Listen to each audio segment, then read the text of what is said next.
Hello, everyone, and welcome to This Week in Fantasy Baseball. I'm John Coe, joined by my co-host Patrick Fitzgerald. Today, we're going to go over the latest news and notes around baseball, cover player performances from this past week, and give some screen recommendations at the end of the show. But before we get into all that, Patrick, how are you doing? Hey John, I'm doing pretty well. I'm looking forward to the U.S. men's national team. Got their final group stage game tonight since we're recording this on Thursday. Should be fun, even though, they already got their spot in the next round, but been enjoying soccer just like I've been enjoying baseball for a couple months. But I'm worried we might have cursed Kevin Gossman. He's had a bad outing tonight and a really bad outing, the last time right after we talked about him. So I guess we got to be careful what we say. But yeah, I'm doing pretty well. How are you? I'm doing all right. We also apparently cursed Nolan McLean because yesterday he was smooth sailing until the sixth inning. And then yeah, that it did not go well for him in that first game of that doubleheader. So yeah, watch out for I guess the other guys we're going to talk about today, which include Jose Soriano, Trevor Rogers, Bryce Elder, Kyle Bradish, and Jesus Luzardo and Griffin Jax. Maybe you don't want to rise to those guys next week. Maybe we only say bad things, then they'll do well, a little reverse Right, psychology. exactly. Yeah, yeah. Yeah, I mean that's baseball, right? Just the classic. Just people go on a hot streak, and then all of a sudden it all falls apart. Yeah, I guess the funny thing in Gossman's case was that he had just kind of come off a bad, 2 game stretch, was doing pretty well and gassing him up a little bit, and all of a sudden it's like, nope, nope, he's back to maybe, going between the bad starts and the good starts. Yeah, definitely some highs and lows along the way, and I do feel like, the weather's warming up. There are some higher scoring games happening. I guess there are some questions around the ball and is the ball livelier or not. I don't think we have an answer on it yet, but just something to be aware of. Yeah, I know. I saw the video of Ronald Acuna Jr. looking at two baseballs, trying to figure out if one was different than the other. And it's just like, I have no idea what he's seeing, but if there's anyone to figure out if there's something weird with the ball, I'm sure Acuna would be the first person to Yeah, have he an idea of what's going on there. might have been onto something there. Yeah, exactly. Well, before we get into the rest of the episode, just a reminder that you can follow our podcast on Twitter at ThisWeekPL, and you can send us your fantasy baseball questions to our email at thisweekplpod@gmail.com. Lastly, make sure you subscribe to or follow the podcast on whatever streaming platform you listen to. We're on all of them: Spotify, Apple, YouTube, wherever else you listen to your podcast. Make sure you follow us and leave a 5-star review if you enjoy the show. Moving into injuries, we've got not that long of a list this week, but maybe a good or a bad thing. We're going to start off with injury placements, and we're going to start off with basically just a bunch of pitchers. Steven Matz going on the 15 DIL with a left ankle sprain. Eber Cabrera going on the 15 DIL with a hamstring strain. He got this actually when he was doing the split spreading over the first, which it always sucks when that happens unexpectedly. Ben Brown going on the 15-day IL with neck stress reaction. Lucas Giolito, he's gone on the 15 DIL with right elbow inflammation. Marcus Semien, surprise visit to the IL for him. He's going on the 10-day IL with left hip flexor strain. Zach Alef going on the 10-day IL with a hand injury. It's kind of a weird situation where I believe he was trying to slide and somehow cut his hand or something. And then Michael Garcia also going on the 10-day IL with a hand injury. So some notable names that probably are on fantasy rosters, but probably not a bunch of big impact injuries.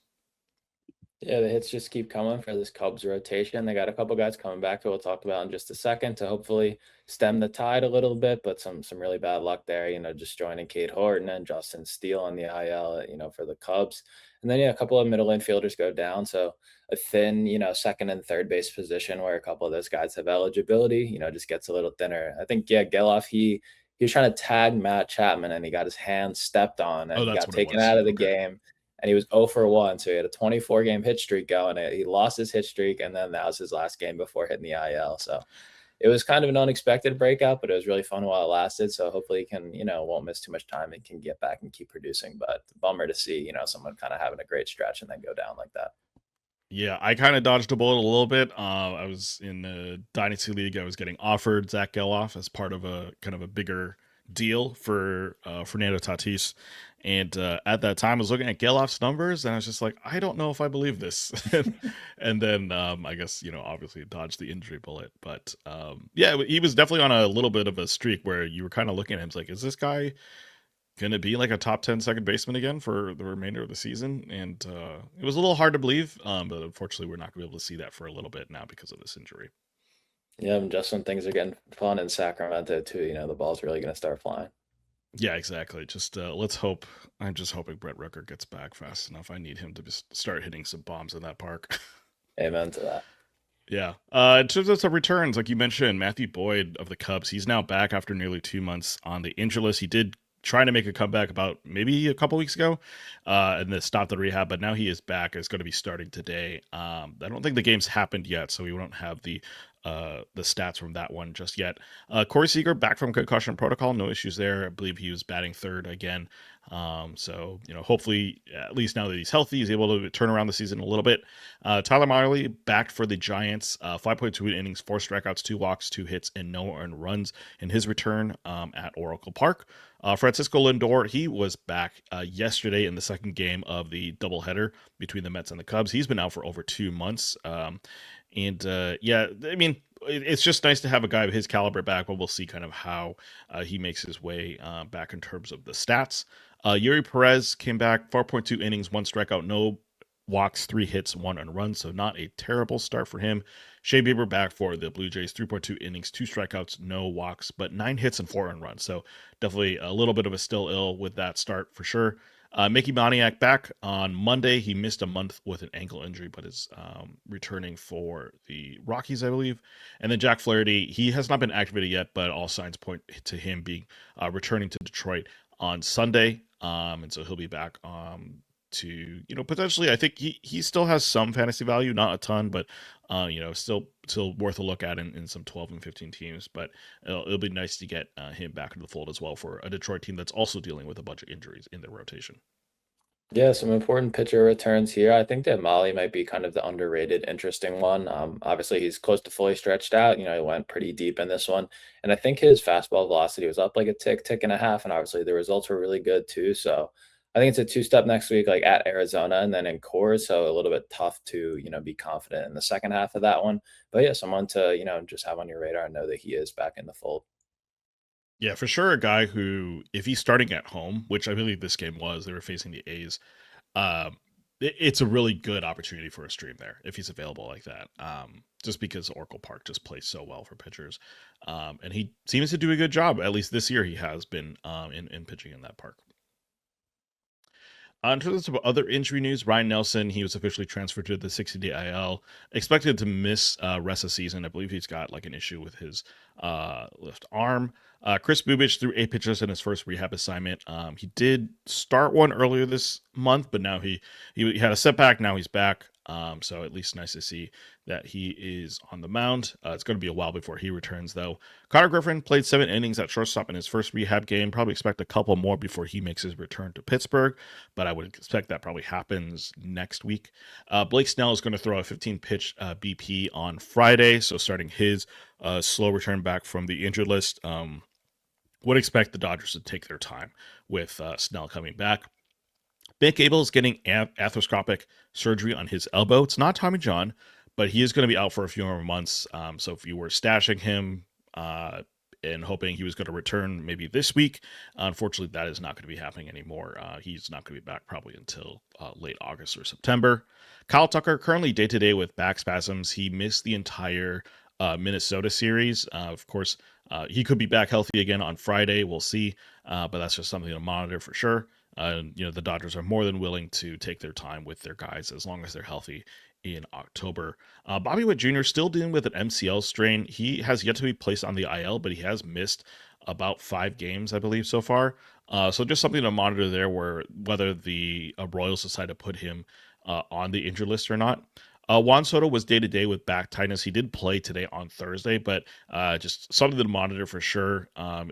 Just hope that this doesn't come up again through the season as a more serious injury. And then finally, CJ Abrams, currently day-to-day with left side tightness as well. He has not played in the game yet. I believe he's been out for about 3 days. But something to monitor just to see if it ends up being like an oblique injury or something like that that could result for a trip to the IL for him. In terms of some other news, David Peterson is traded to the Cubs. More reinforcements for that Cubs rotation. But at the same time, Peterson has not had a very solid season this year. I believe his ERA is like over 6. So even though the Cubs do get some backup in the rotation, I'm not sure if it's really anything quality there. Connor Norby, option to AAA, kind of just notable there in terms of the fact that he's probably on some 15-team rosters. So just something to check out there and make sure you drop him. And then Max Kepler, he is back as a strong side platoon back. He was coming back from a PD suspension, so he missed the first half of the season. But now he's back with the Diamondbacks. I think his value is still not great. He wasn't really that good with the Phillies last year. And since he's really only going to be facing righties, which, is going to be a good amount of games nonetheless, he still needs to perform against righties. And if he doesn't, I don't think the Diamondbacks have any reason to hold on to him. And the good chance he could be cut bait if he just does not perform. Yeah, he'll have some runway to playing time. I think they released Carlos Santana, and then the Ildemaro Vargas heater, is kind of over. So there is some paths to playing time there, and maybe he'll run with it. But yeah, just nothing worth, nothing actionable at this point. But just good to know that he is around. Yeah. All right, well, that wraps it up for the news and notes around the leagues. We're moving on to player performances starting on June 19th. Who do we got? Sure. So Ryan Clark was on our hitter recap on the 19th with Vive La France for Thai France. Had a good game, and he's back with the Padres now, having a couple of good games. But I'm going to be talking about someone with a little bit more hype surrounding them who has been on a really great run lately. That's Jack Caglianone, outfielder for the Royals. He was 2 for 4 with a homer, 2 runs, and 2 RBIs on Friday. And Ryan recently covered Jack Hags in his Is It Legit article, and his conclusion was he felt like the home run pace, it's about a 30 homer pace at this point, is going to keep sustaining, but he thinks the ratios might take a hit. Cags does have that legit power, that made him such an exciting prospect, but it's a little bit boomer bust as we saw last year with some real struggles, adjusting to the league in his rookie season. And the strikeouts are piling up a little bit, but he hit some no doubt home runs, just like he did in this one, which was an 110-mile-per-hour homer that went 404 feet. So yeah, Jack Hags had a rough game today, 0 for 4 with 3 Ks, but he's been awesome in June and especially the last 2 weeks. Since June 9th, he's got 8 homers, including 3 2-homer games. So he's really hitting them in bunches. Right now, he's hitting 270 on a 30-homer pace, which has him at outfielder 27 on the Fangraphs player rater for default formats. So let's take that 27 rank. Do you feel like he's going to keep rising and this heater is going to continue, or do you think that he might drop off a little bit by the end of the season? Where you kind of rest the season on Jack Hags? Yeah, my gut says he drops off. I think the power is real. He had an 11% barrel rate last year. He's up to the 16.8% this year. So a little bit more reason to believe that the power is legit. But I think the strikeout rate is going to catch up to him. He currently has a 29.5% strikeout rate, a 30% whiff rate. But really, I think what's going to hurt him is just the fact that that average is just too high. 272. I believe that's probably going to come down. His expected average right now, according to Pitcher List, is 262. So it's not like he's really going far and above what the expected stats say he is going to do. But he does have a 352 BABIP that feels really high. I think all signs just kind of point to him at least losing some points in average. And I think that's just going to diminish some of his value if he's not able to hit homers like he is before. I think he could probably get to 25 homers. I think that's definitely within his reach. But whether he's able to maintain this average, or if that drops to more of like a low to mid 200 average, that's probably going to lose some of his usefulness and probably drop him by a couple spots in the outfielder rankings. Yeah, I think I could see him finishing in the top 30, but I think most likely just outside. It is a little bit of batting average regression coming. I don't think it'll be a ton, though. I do think, obviously he strikes out more than a 270 hitter usually does, but he hits the ball a lot harder than, almost anybody in the league. So it's one of those profiles where he's probably going to run a high BABIP because he doesn't hit a ton of fly balls and he hits the ball really hard. So I think, maybe 350 BABIP that he's had so far is a little high, but I could see, well over 300 still maintaining over the course of the year. And then the Royals offense is just, obviously they have Bobby Witt, but Vinny Pasquantino is hurt and had a really disappointing year. Michael Garcia, same thing. So I think the counting stats are going to suffer here a little bit. So it is the type of thing where the home runs really do need to carry the profile. So yeah, I think he's got a good chance to like return his draft value, like pick 150, 200 type range. if he keeps up this pace. But yeah, I think that there are a couple factors, preventing him from really like breaking out, and returning like a top 20 outfielder type season.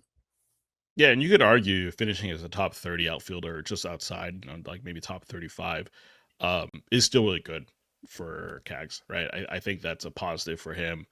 And there's still definitely room to grow. I'm also with you there on the counting stats. Like he's got 39 runs at 30 RBI, right? Like I I, I would be surprised if he goes past his pace and is able to hit like 80 on either of those by the end of the season. But yeah, something just to monitor for sure. Right, it's definitely a big step forward. He was probably the worst hitter in the league last year. Obviously, a lot of that's a 172 BABIP, but still, it's nice to see him bounce back and kind of start having success after a rough half season when he debuted. On the pitching side, someone who is having the down arrow instead of the up arrow is Jose Soriano of the Angels. He was at the A's in this one, so tough park. Took the no decision, but didn't pitch well. 5 innings, 4 earned, 6 hits, 4 walks, and 6 strikeouts. 17 whiffs and a 33% CSW. Pretty solid on 105 pitches, but Nick feels like he's ready to call it quits on Soriano. After this start, it was a 4.93 ERA and a 1.56 WHIP and a 14% walk rate and 9 starts since the beginning of May when his kind of historic start to the season came to an end. The four seamer was good in this one, 8 whiffs, 46% CSW on 70% strikes, but everything else was really rough. So it was kind of only having success with one pitch. And the walks have come back, the hard hit ground balls are back, and the strikeouts are, not quite the same as they were early in the season. So even though he has a 15% swing strike rate since April. And Nick, yeah, he feels like it's only the four seamer at this point that's a reliable offering for Soriano. And he's ready to let him go. And it was another one, another bad outing this week for Soriano against my Orioles.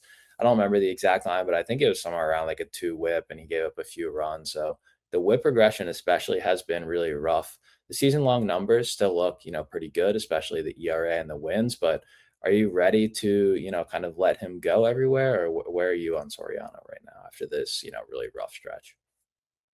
Yeah, I mean, I think the Soriano we're seeing now is probably the Soriano we're going to see for the rest of the season, where um, maybe he's able to go a little deeper into games, right? Maybe he's able to like this start. This start you're specifically talking about this one. He went 5 innings. And yesterday started against Baltimore. He only went three. But yeah, I would just expect kind of like a 5 inning 4 earned run or 3 earned run outing is maybe what you can expect from him at this point.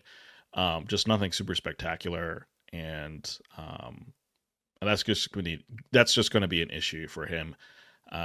He still walks too many guys to be considered decent, right? 12% walk rate this year. Um, and so, like, even if he does get strikeouts, right? Like, if he's still letting guys on the base pass and still giving up hits, it's just going to result in runs. And I don't, I think it's as simple as that. I think that walk rate is just indicative of the fact that like he's just not that good of a pitcher, and there's still opportunities to stream him for sure because of the strikeouts. But at the same time, I would not be worried about trying to keep him on your roster.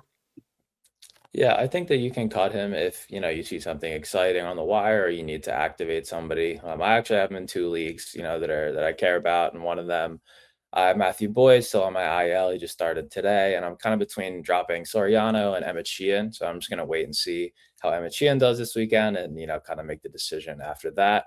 And then the other league I have him in is a 12 team where starting pitchers are really like highly valued because quality starts and wins are a category. So he's definitely sliding down my pecking order. It's at Seattle is his next one, so seemingly a decent matchup, but obviously, walks are going to follow you anywhere you go. So that might kind of be my last chance for him to stay on the roster. So I'm definitely getting close in shallow leagues to being a universal cut. I think 15s you have to be a little bit more patient, but yeah, it's definitely trending down unfortunately at this point.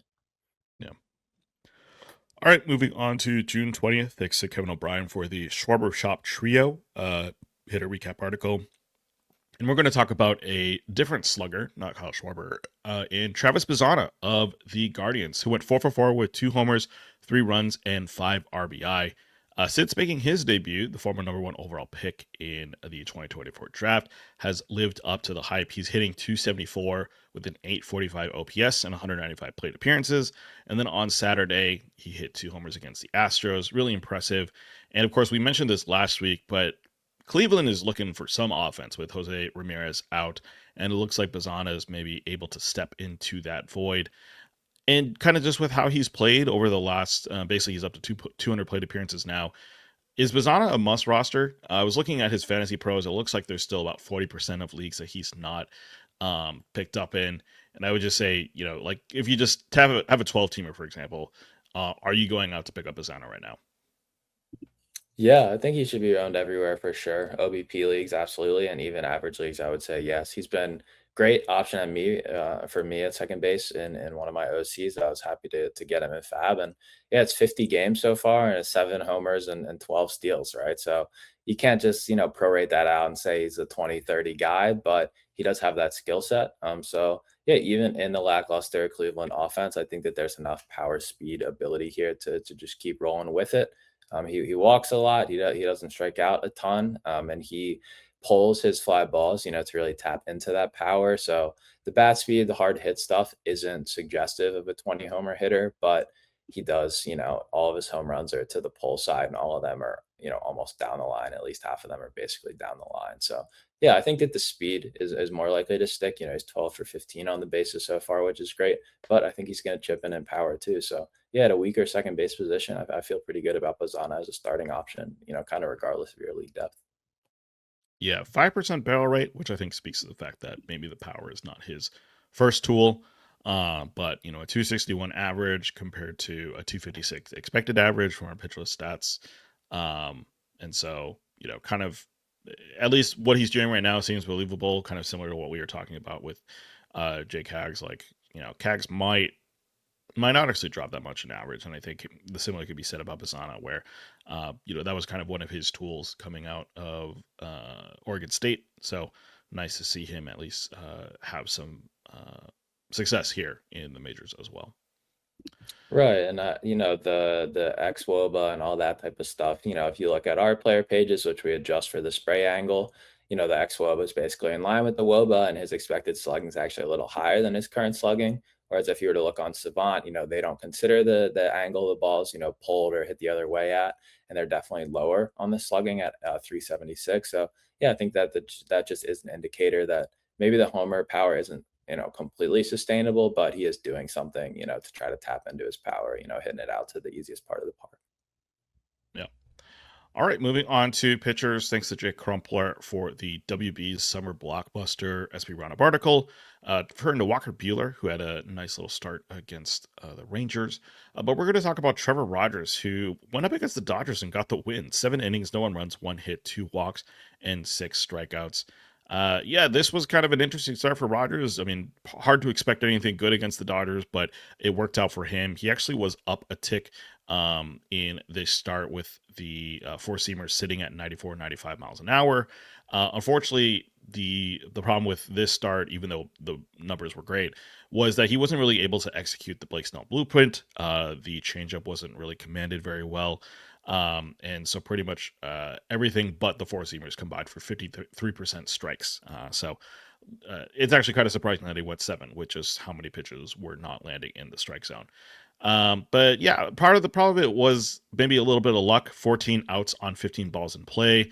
And so got a bunch of foul balls on the heater as well to pick up strikes. And so ultimately, I think the real thing to look at here is Trevor Rogers real? I mean, obviously the start against the Dodgers was kind of surprising, but you look at the season-long stats: 5.3 ERA, 1.36 WHIP, not great. But going forward for the rest of the season, do you think this start indicates maybe a turnaround for him, or was it just kind of a one-off and we're kind of back to who he's been for the entire season? Yeah, I mean, I think he was definitely due for some positive regression just in terms of how bad the ratios have been. Obviously, some of that's maybe evening out from last year when the ratios were unsustainably good. But yeah, I think that this is nice to see. And it is a stretch of 4 straight starts where he's gone at least 5 2/3 in all 4, and he's given up, just 6 combined earned. So he's in a nice run. But I think it's still at the point where he's more of a shallow league streamer type.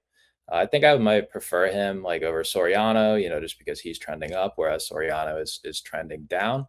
But yeah, I don't think that this was necessarily a breakout start or anything like that. But I have noticed that he's been throwing a little harder in some of his outings recently. So yeah, hopefully he's just not he's just feeling like he needs to succeed and he's just going to go all out to string those good outings together. So yeah, I think that it gets him back on like my watch list, so to speak, but I'm not rushing out to add him.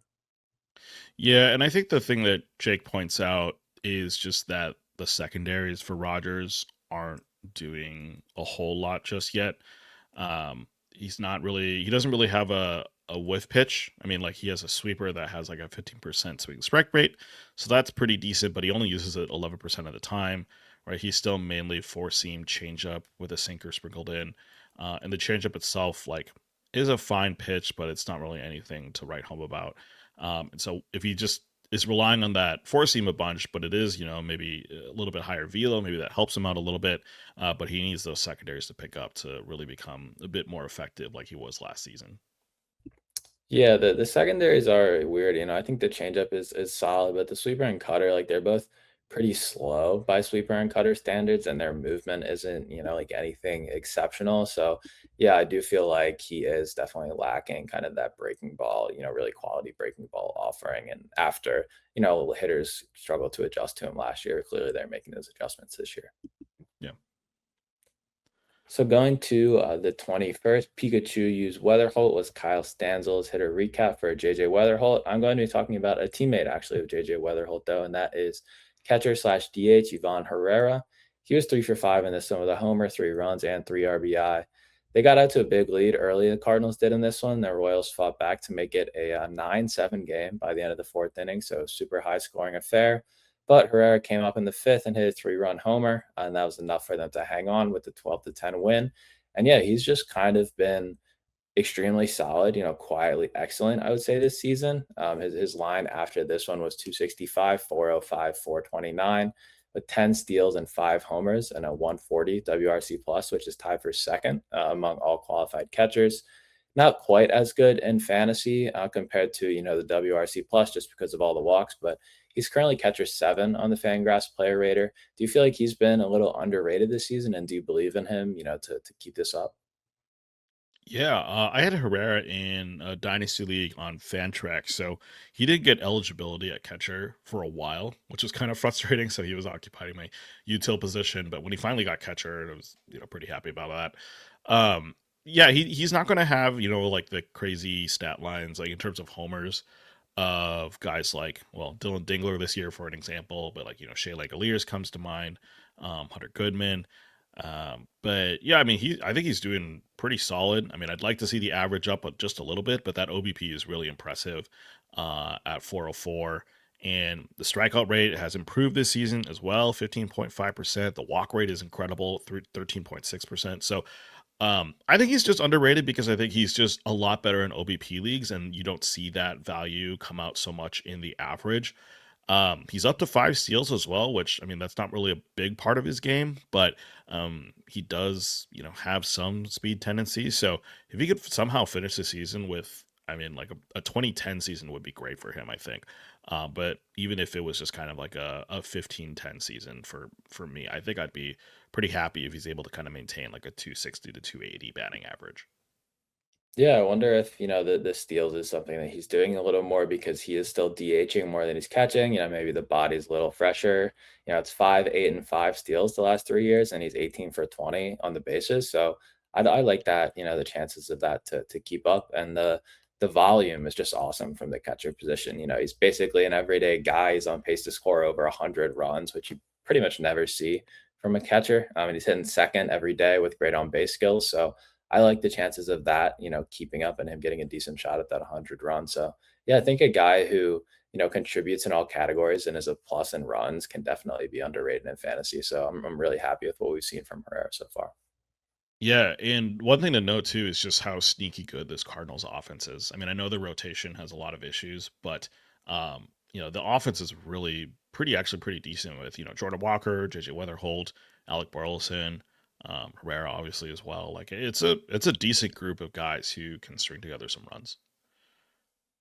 Yeah, and they've really stayed healthy too, and they just got Lars Nootbaar back. So it's like, they don't have the names necessarily that'll wow you, but it does feel like a pretty solid lineup bottom to top. Yeah. On the hitting side, JC Penny pinching was Nick's SP Roundup for Gene Cabrera, who is a Diamondbacks prospect who had a nice debut. I'm going to be talking about another struggling arm, though, and that is someone that we do talk about quite often, and I usually do beat up on, but I do feel like there's reason for it. And Bryce Elder showed that in this one. He took the loss against the Brewers. It was ugly. 6 innings, 8 earned, 12 hits, 2 walks, and 6 strikeouts. 10 whiffs and a 32% CSW, though, on 95 pitches.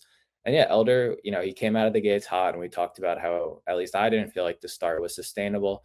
And now his numbers are just kind of pedestrian. He's got a 3.71 ERA and a 1.21 whip and a sub 20% strikeout rate. And that, is coming off just a month ago. He was at a 1.97 and a 0.99. So some steep regression happened here for Elder. He had some success when he was going up and into lefties. But now the slider, the four seam, the cutter, the change, all those offerings to complement the sinker are starting to leak over the plate, and he's getting punished. Nick feels like the margin for error with Elder's arsenal, he's definitely a command over stuff guy, is just too low, and he's ready to move on, even though it will be this weekend against the Giants in Oracle Park. Are you done here with Elder too? If you had him anywhere, have you seen, enough regression to kind of jump ship? Yeah, I don't have Elder anywhere, mostly because I think you could just convince me it was not worth trying to look at it Yeah. anyways. Um, but yeah, I mean, I just look at all his pitches, and besides that sinker, everything has a CSW that's in, lower than 50th percentile. 47th percentile for the slider, 48th percentile for the four seam, 10% for the cutter. Obviously, that sinker is really good at 93%.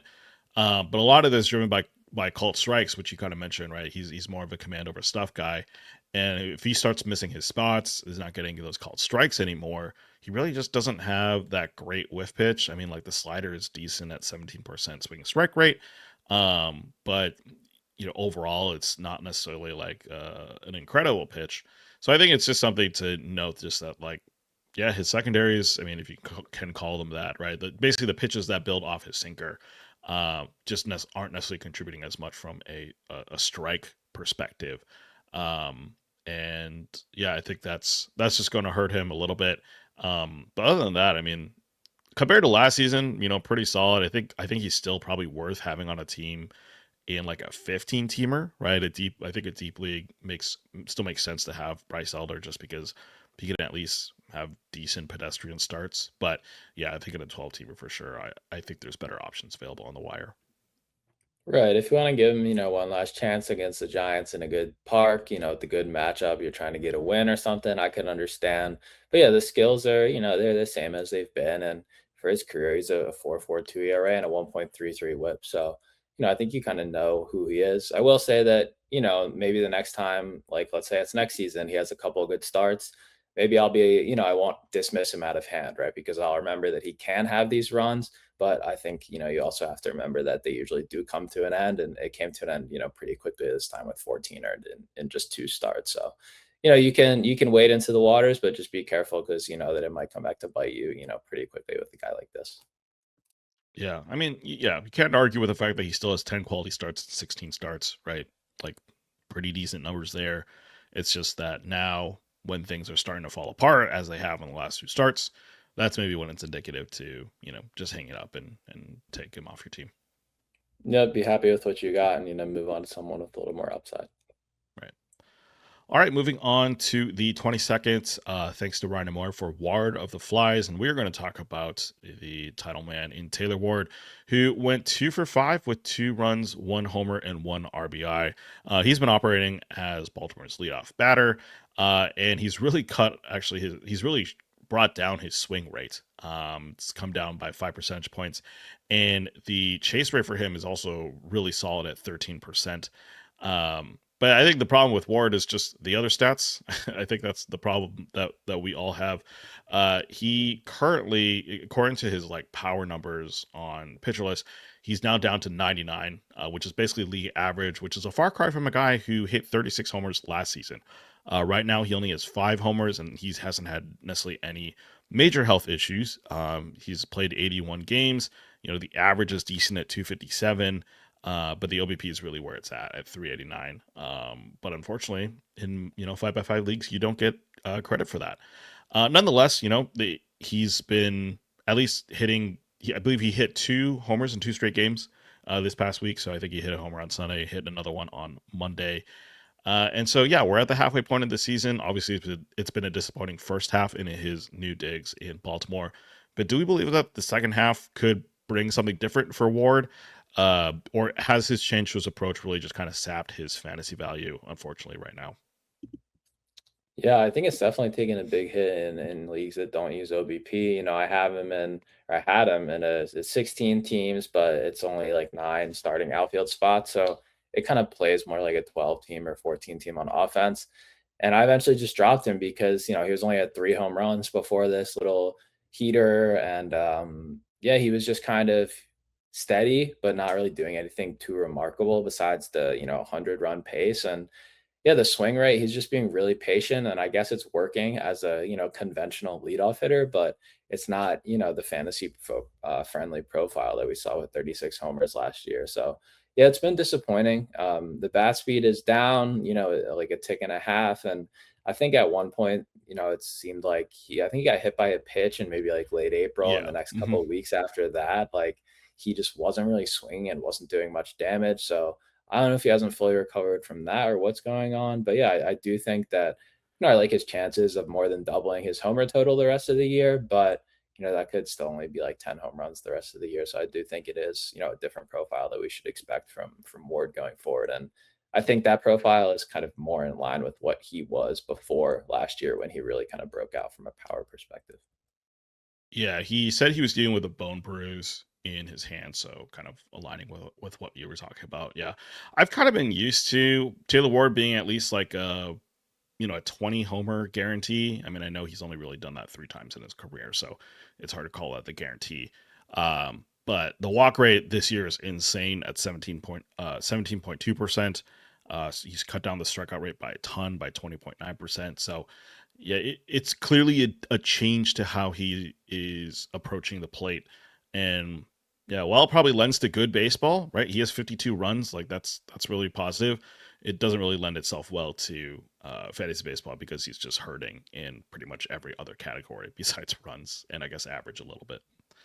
Yeah, there was a point when I checked his player page and he had like a 29% swing rate, which I've never seen a swing rate below 30% from anybody. And now he's at like 33.5%, and that's still the lowest in the league. So that just tells you, how kind of patient, maybe even passive he has been at the plate this year. Yeah. Moving on to pitchers, who will win the Bennett was the SB Roundup title from Nick Pollock, talking about Jake Bennett. But we are talking about another Baltimore player, and that is Kyle Bradish, who in this game against the Angels got the win, 8 innings, no one run, 6 hits, 1 walk, and 9 strikeouts. I'm a little annoyed here because I dropped Bradish a couple weeks ago, and of course he turns around and has this incredible start against the Angels. Velocity pretty decent. It was actually kind of sticking with where it's been for the past couple starts. 89-mile-an-hour slider. He's tossing in curveballs at 85 miles an hour. And really did not use the four seamer at all in this one. Was really going heavy sinker slider, which of course is his bread and butter. But that four seamer, he's been using it at an 18% usage this year. So he's actually brought it down from last year, but it just maybe has not been the most successful pitch, only 26% CSW. But yeah, Nick really liked this formula, really going on sinker slider to righties, and then just some curveballs and sinkers to lefties. And yeah, do you think kind of this improvement, I guess we could say, from Bradish is real, or is this kind of just again a little bit of some excitement that we've seen for the past basically this season, where he has like a couple really good starts, but then unfortunately it kind of falls apart in a couple more starts, and it basically is just kind of this undulating good Bradish, bad Bradish that makes it hard to trust him in fantasy.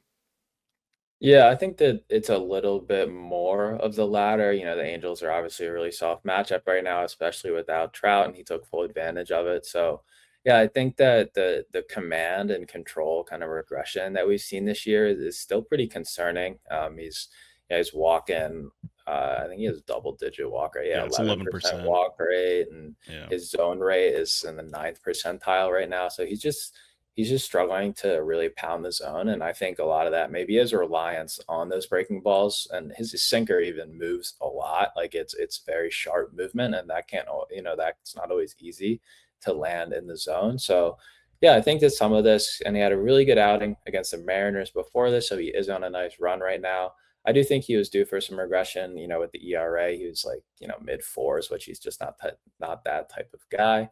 But the whip is still at 1.45 even after all these great outings. And I do think that he, will continue to be a whip liability moving forward. But there is some strikeout and ERA upside here too. So yeah, a little bit of like a cherry bomb type of profile, I would say. I don't think he's, turned the corner and is going to start pitching like he did last year or anything like that. Yeah, I mean, last year's numbers, which again were only through 6 starts, so extremely small sample size. 2.53 ERA, 1.03 WHIP. Right, the last full season he pitched, 2023, that was really good. 2.83 ERA, 1.04 WHIP. And he's been unable to have a full season the last 2 seasons. So now that he's actually looking healthy this year, it is a little worrying to kind of see that, at least that uptick in walk rate that is kind of lending itself to that uptick in the whip as well. So it is, yeah. I wish the numbers were better for Bradish. His strikeouts are just, his strikeout rate is insane. Despite the fact that, he walks many guys. I mean, it's only a 24% strikeout rate, but like he had 12 strikeouts against the Mariners. He had 9 in this one against LA. Like he clearly has the stuff, but it's the command part that is just really tough for him, unfortunately. And that just leads to me not being able to trust him too much in fantasy, even as much as I'd like to hold him on for starts like this. Yeah, you could try to sell high somewhere, on the back of these two starts. And yeah, I think Washington this weekend at home will be a good challenge. They're a really solid lineup with a lot of lefties, so we'll see, if you can keep things going or not. On the hitting side, going to the 23rd, Lofton Expectations was Griffey Geis' hitter recap for Nick Lofton. But I'm going to be talking about Bryson Stott of the Phillies, second baseman. He was 3 for 4 with the homer, 4 runs, 3 RBIs, and a steal. So a combo meal with a ton of counting stats here. And yeah, Stott's his 3 hits came in his last 3 at-bats of the game. First 2 were singles, and then he stepped up and hit a 403-foot homer in his final at-bat. And from a real life perspective, it's been a little bit disappointing with fantasy or with his hitting, 92 WRC plus this season. But he's on fire the last 15 games, slashing 333, 410, 519, good for a 159 WRC plus. And he's on like a 15 homer, 30 steal pace right now after this hot stretch. So he's kind of starting to become a little bit of a quietly decent option at second base. He's only second baseman 16 right now. But a few guys ahead of him are being used, probably at other positions, especially third. So is Stott, back on your radar more? Are you looking to add him if he was dropped by, a manager after a really tough first month? Or do you think that this is more just kind of him getting back to where he usually is, and then he's going to continue to be, mediocre the rest of the year?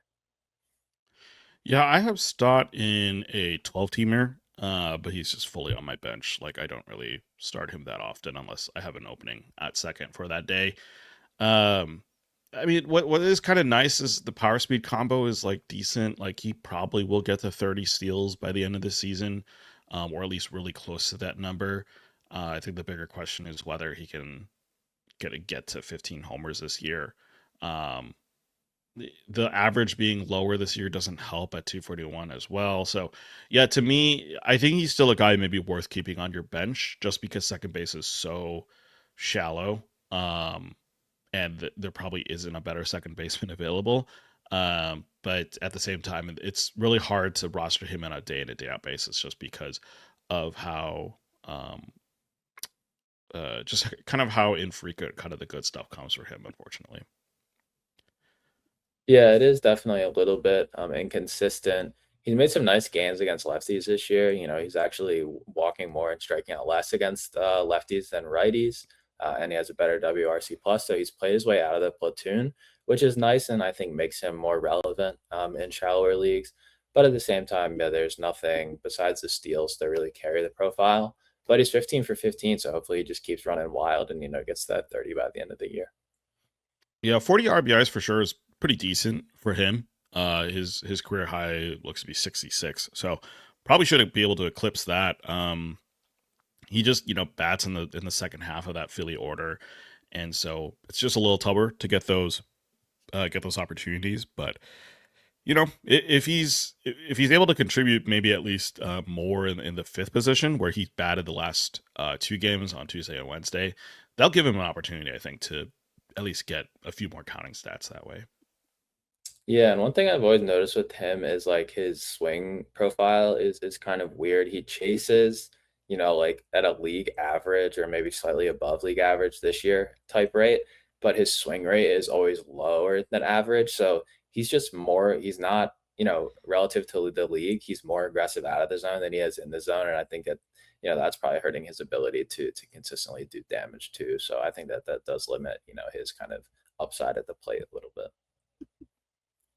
So keeping with the Phillies for the pitching side, Ball and Sprouts was Nick's SP Roundup, but I'm going to talk about probably one of the most infuriating pitchers in fantasy for the last 2 years, and he had a classic Jesus Luzardo outing in this one. Tough matchup at the Nationals. Took the no decision. 6 2/3, 5 earned, 6 hits, 3 walks, but 13 strikeouts on 19 whiffs and a 38% CSW on 104 pitches. And yeah, 13 strikeouts and the golden goal from us for this one. But the ratios are, going to make people think he's bad, but also just drive you crazy and keep hurting your team. There is some bad luck here. Nick felt like he was getting singled out a lot in the fourth inning when the Nationals really ran. I think they scored at least 4 of those runs in the fourth inning. But Nick feels like you should keep starting him, just keep trusting it, and the upside is obviously there. But the ratios are they're frustrating. It's a 4.39 ERA and a 1.31 WHIP. It has gotten better in the ERA department since his first 4 starts of the year, which were really rough. But yeah, Nick feels like this is a good buy low. Do you kind of share the same opinion, or is it too volatile of an experience for you to, give up some real assets for? Yeah, it's so I was just looking at some stats. He's got a 49% ground ball rate, which is good for 83 percentile in the league.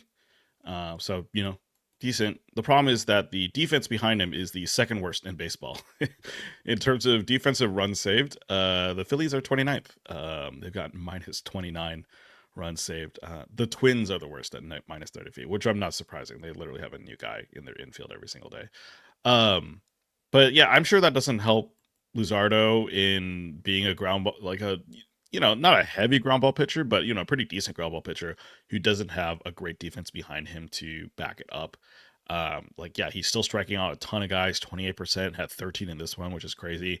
Doesn't necessarily give the free pass to a lot of them. I mean, yeah, it's 7.7%. It's a little high, but it's not like prohibitively high. Um, it's yeah. I mean, I guess you could kind of say he's a little unlucky with a 346 BABIP. I would say like if you have guys who can nail down your ratios, which I mean you'd have to have aces, I guess. That's where you would have some interest in Luzardo. Other than that, like the ratios are a little scary, and it's like unless you really need the strikeouts, I guess. Maybe that's where I'd go after Luzardo. But yeah, I don't know if I would have necessarily the desire to go after him just because of what those ratios look like, and just because of the context of the fact that like he is just going to have a high whip for the season. Like that's just going to be reality for him. Maybe he can bring down the ERA a little bit, but he's basically pitching around his career average. So I think if you're okay with his makeup right now, then you keep him. And but if your team like does have some issues with ratios, then maybe I don't go out and get the Zardo. Yeah, I think that he is kind of becoming one of those guys who is going to underperform his peripherals a little bit. It might not be every season, but that is kind of my expectation for him on the whole a little bit. He does seem to just kind of struggle with runners on base. I'm looking at his stats this year and then for his career too, and there's some interesting stuff that jumps out. Bases empty, he's got a 298 WOBA against with people on base 341, right? So huge difference there. He's also dominated the first time through the order, and then the second and third time he's been significantly worse. So there could be like some hit clustering there that might stick around. And then you look at his career too; it's the same thing. Bases empty, 293 WOBA, men on base 333, men in scoring position 338. So the league as a whole does pitch worse with runners on base, right? Runners in scoring position, stuff like that. Hitters do better, but they don't do that much better on average, right? So I think that if you look at the whole career, it's not a small sample size at this point. So I think that there is just some struggles that he has with runners on base that are going to stick around. So I do think that's unfortunately going to lead to a little bit more ERA volatility, but I still think his true talent is better than, the low fours he's rolling with right now. Yeah, he has a 70% left on base rate, um, which decent, but it's a 35th percentile number, right? And you'd kind of hope that's higher for a guy with such great strikeout ability to when guys are on base that he's able to kind of finish it by getting a strikeout or by able to, well, I guess he could induce a ground ball, but as we kind of said, the Phillies might not be able to turn that into positive outs. But yeah, I kind of just wish maybe that the ability to strike out guys with 2 outs, maybe if that could be a little bit better for Luzardo, I think that would help him at least bring down some of these ratios.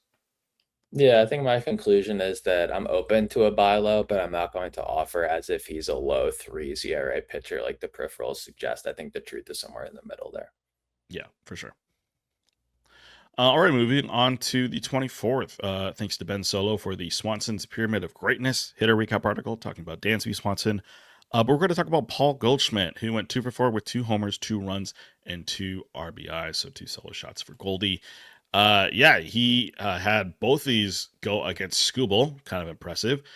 First inning, maybe it was a little bit lucky for him. It was a 95 mile an hour fastball. Oh, sorry, not fastball. It was a 95 mile an hour exit velocity on the hit.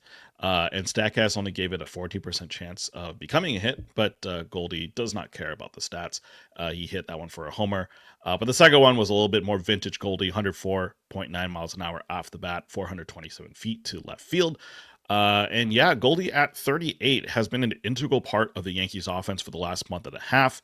His stats look a little weird if you look at them because he's only played in 54 games, 211 plate appearances, but he's been a mainstay in the lineup for pretty much the last month and a half, basically since May.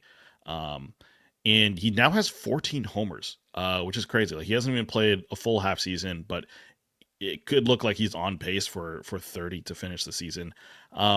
With first base kind of just being a bunch of meh right now, I feel like it's Matt Olson and then I don't know, just a bunch of guys behind him.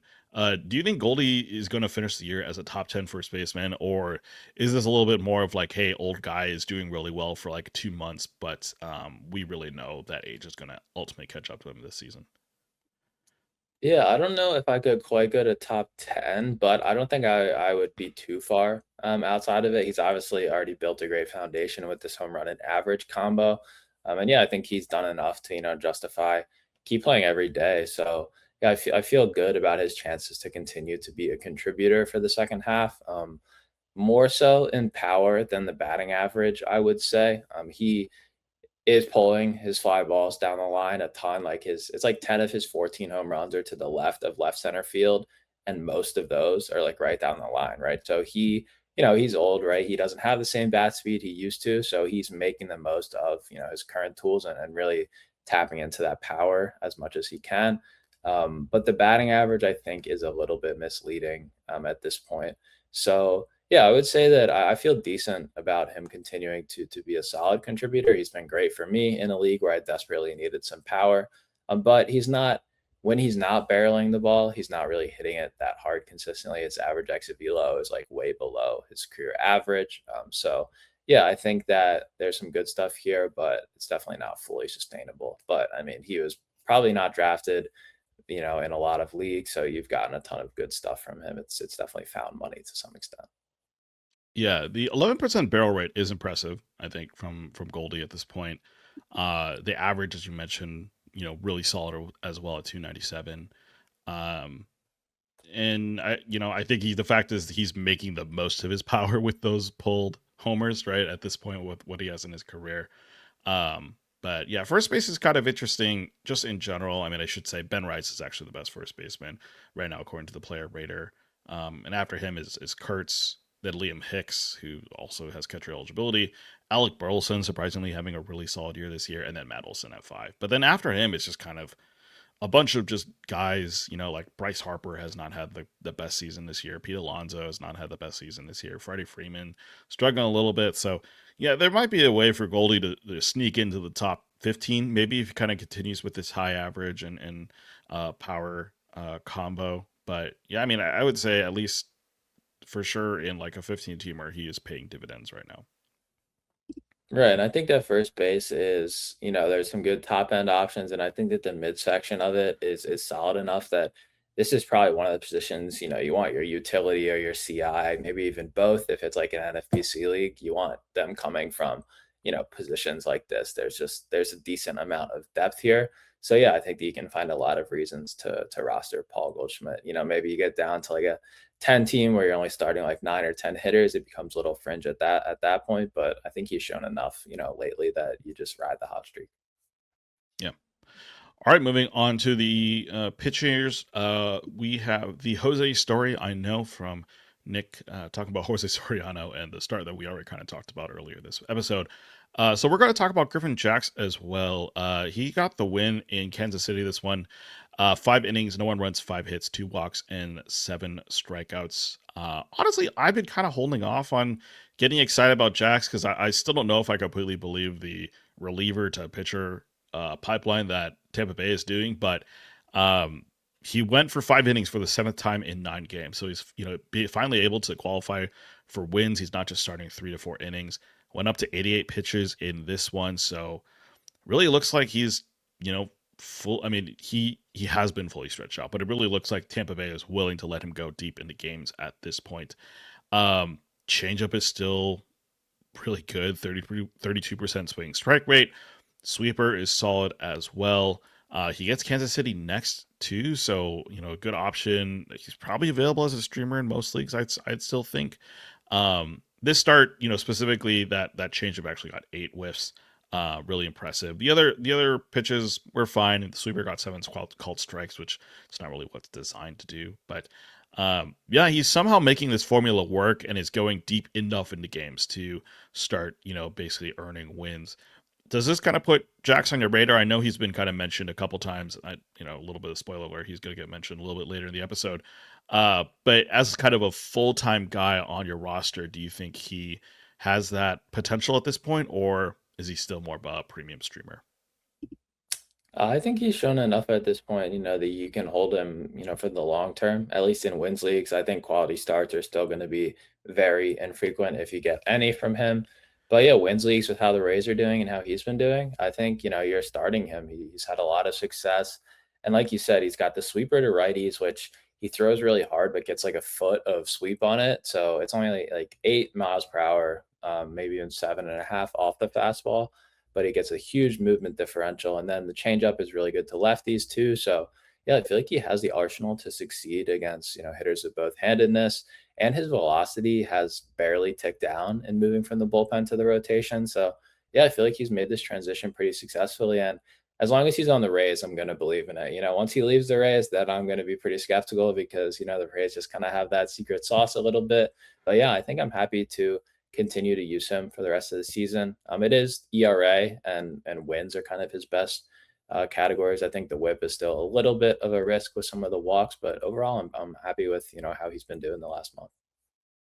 Yeah, it is kind of impressive with Jax, kind of just knowing the pitcher he was as a reliever for the Twins, where, I mean, he did have this big arsenal, but sometimes you just kind of prefer it if he stuck with, kind of the four seam sweeper as a reliever and then just kind of, sprinkle in the other pitches as they come in. But, yeah, he instead now is going full kind of secondaries first, so to speak. The sweeper's got a 25% uh, usage, changeup 22% usage, and then the sinker is the first fastball in at 21%, and the four seamer after that at 17. So, yeah, he's able to have good pitches to both sides of the plate, as you kind of mentioned. Is finding success with all of those. So it is impressive to see what the Rays have done with him, and I think that velocity thing that you mentioned is really impressive as well. His seamer's only gone down, four seamer's only gone down like 1 tick since his bullpen days last year. So impressive nonetheless. I don't know if I still completely trust him because it seems like he's still just on the verge of getting 5 innings. So, makes him a little less valuable in wins leagues. And that whip is still, 1.31, just not exactly what I'd love to see. But nonetheless, yeah, it is impressive to see what the Rays have done with him this year. Right, and he has strikeout stuff, but since he only goes 5 innings, his strikeout production isn't, like, plus necessarily. So I do think, yeah, it's pretty ERA and win dependent at this point. But, like I said, or like you said, we are going to talk about him in the streamer, so he definitely has, my interest for sure. Yeah. Well, I mean, that wraps it up for player performances. So yeah, let's move into streamers and see who we've got for this upcoming week. Yep. So, just recapping quickly, 2 weeks ago was probably one of the worst weeks that I've had this year, but that's how it goes sometimes. One win, one tie, or one push, and two losses. Randy Vasquez got lit up. He was a loss. Martin Perez was a win.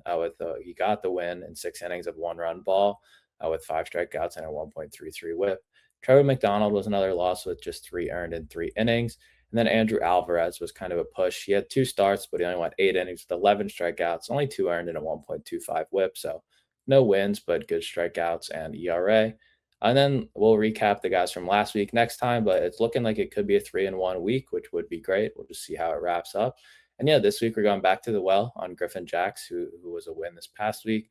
He's getting more rosters, so I might have to leave the segment soon. 41% Yahoo, 43% CBS.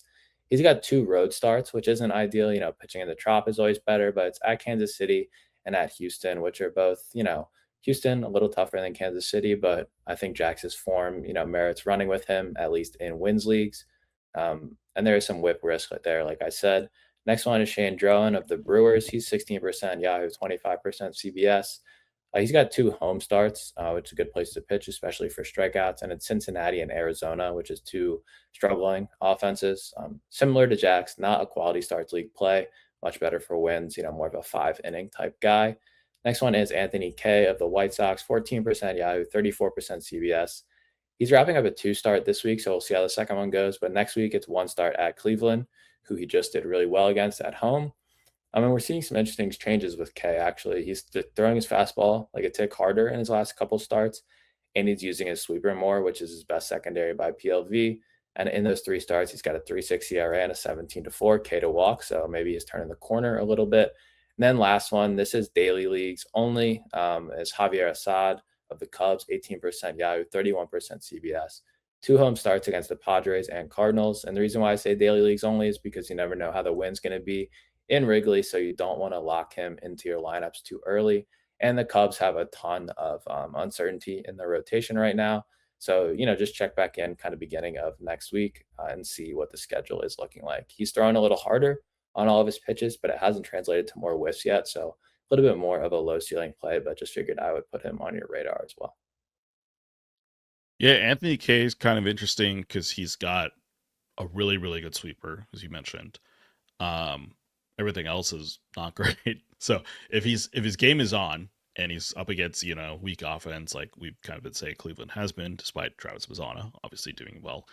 Yeah, it could work out well for him. And Shane Drowan, I mean, just another guy who the Brewers just unearthed from somewhere and turned into like a decent starter. So, yeah, I know he's played decently. I haven't really been following too many of his starts this season, but yeah, I know it's been it's been impressive for a guy who like was not expected to be part of the starting rotation. So yeah, solid stuff from him. Oh yeah, 24% strikeout rate. So yeah, that's definitely pretty decent from a guy who is a streamer. So yeah, like those plays.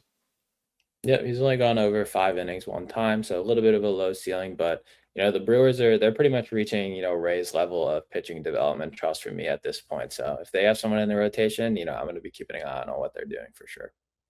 Yeah. All right, well, that's going to wrap it up for this week in Fantasy Baseball. Again, you can find us on Twitter at ThisWeekPL. You could send us your comments and questions at thisweekplpod@gmail.com. You can find myself on Twitter at the John Cuh. You can find Patrick at pfitzgerald_99. If you haven't done so already, please subscribe to the Pitch List podcast feed on Apple, Spotify, YouTube, or wherever else you listen to your podcast, and leave a 5-star review if you enjoy the show. Lastly, sign up for Pitch List Pro. By doing so, you can join us in the Pitch List Discord, get advice from all the fantasy experts and writers over there. That's all for this week. We'll be back next week with another episode of This Week in Fantasy Baseball. For Patrick, I'm John, and we'll see you in the next one. Later, everyone.